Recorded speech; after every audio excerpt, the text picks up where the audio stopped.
Hello, I'm Maggie Hammond. I teach on the Complete Creative Writing course, and I've worked as a novelist, a publisher, a journalist, and I'm the author of Creative Writing for Dummies.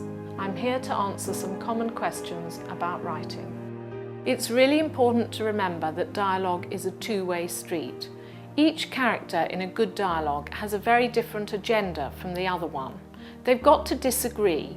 Dialogue is all about conflict. So it's important also to think about the fact that your characters have different voices. If they have different voices, it will sound real. It will sound like it's two different people and not just the same person echoing the other one. Think about the different ways your characters speak. One might have an accent, one might not. One might have a strange mannerism, one might have a speech impediment.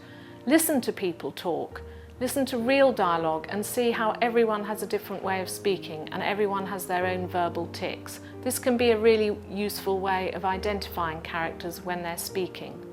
It's important that you lay out your dialogue clearly on the page. Dialogue always starts with a new line when it's a new character speaking. And any actions that that character makes stay on the same line as their dialogue.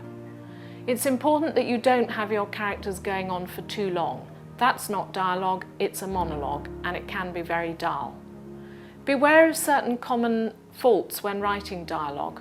One of them is to have it clear what one character wants to say and to have the other person simply feeding them lines so that they can say what you've already planned for them to say. That's not how real speech happens. Also, beware of people ping-ponging backwards and forwards in a rather meaningless way without the dialogue heading in any direction. It can be a good trick to thinking of one character wanting to find something out and the other character wanting to prevent it. That will create an interesting piece of dialogue. Finally, when you're writing dialogue, it can help to practice with somebody else. If you have two people writing dialogue, it's much more realistic. Sometimes other characters can go off on complete tangents. They can say things that are totally unexpected, and that sends your dialogue for your character off in a completely different direction too. Once you've mastered writing dialogue with someone else, it's amazing that when you come back to writing your own dialogue, you'll find that it's much more energetic and much more close to life.